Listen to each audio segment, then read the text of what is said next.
নমস্কার, আজকে আপনাদের সামনে কম্পিটিটিভ এক্সামের জিকের ক্লাস নিয়ে হাজির হলাম, যেগুলো পিপিএস ইয়ারে এসেছিল ডব্লিউবিকেপি সাব ইন্সপেক্টরে।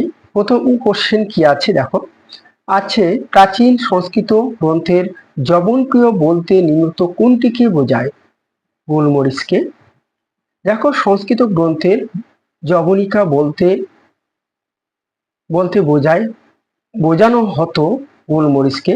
গ্রিক বা জবনদের কাছে গোলমরিচ অত্যন্ত প্রিয়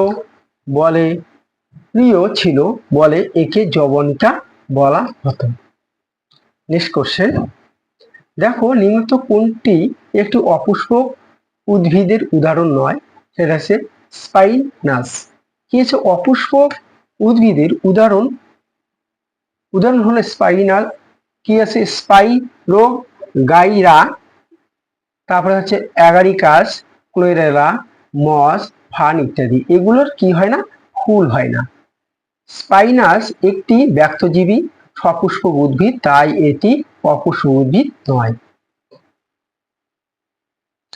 কততম সংবিধান সংশোধনের মাধ্যমে ভারতীয় সংবিধানে মৌলিক কর্তব্যগুলি অন্তর্ভুক্ত করা হয়? 42তম। দেখো, এখান থেকে আরো কিছু কোশ্চেন আসে, যেমন ভারতের নাগরিকদের পালনীয় কয়টি মৌলিক কর্তব্য আছে? 11টি। মৌলিক কর্তব্যগুলি কোন পার্টে আছে বা কোন অংশে আছে? পার্ট 4A 51A ধারায় সংযোজিত করা হয়।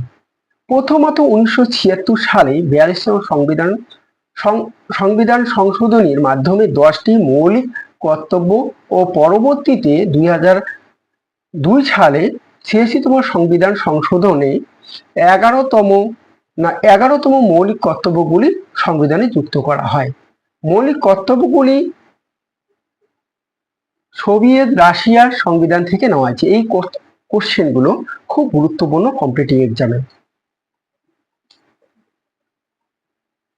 কি আছে নেক্সট কোশ্চেন, অনির্বাণ লাহিড়ী কোন খেলার সঙ্গে যুক্ত? গল্ফ খেলার সঙ্গে যুক্ত। ইনি একজন পেশাদারী গল্ফ খেলোয়াড় ছিলেন। নেক্সট কোশ্চেন, নিশির সূর্যের দেশ বা ল্যান্ড অফ মিডনাইট কোন দেশকে বলা হয়? নরওয়েকে। নরওয়ে উত্তর মেরুতে অবস্থিত হওয়ায় মধ্যরাতে সূর্য দেখা যায়, এজন্য নরওয়েকে নিশির সূর্যের দেশ বলে।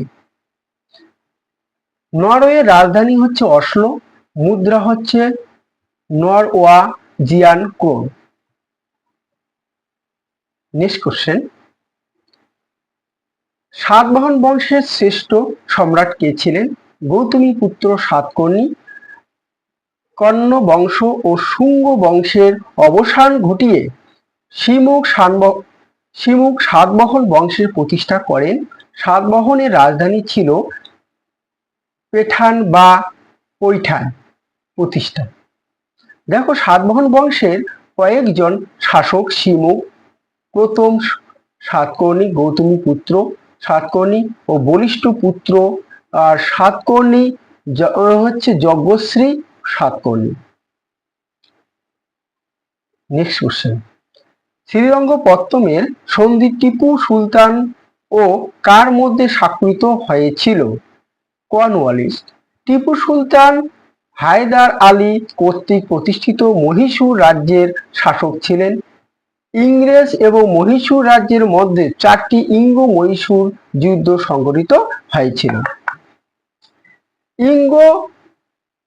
তৃতীয় ইঙ্গ যুদ্ধ 1790 থেকে 1792 এর অবসান হয় 1992 সালে শ্রীরঙ্গপত্তনের সন্ধির মাধ্যমে লর্ড কর্নওয়ালিস টিপু সুলতানের মধ্যে।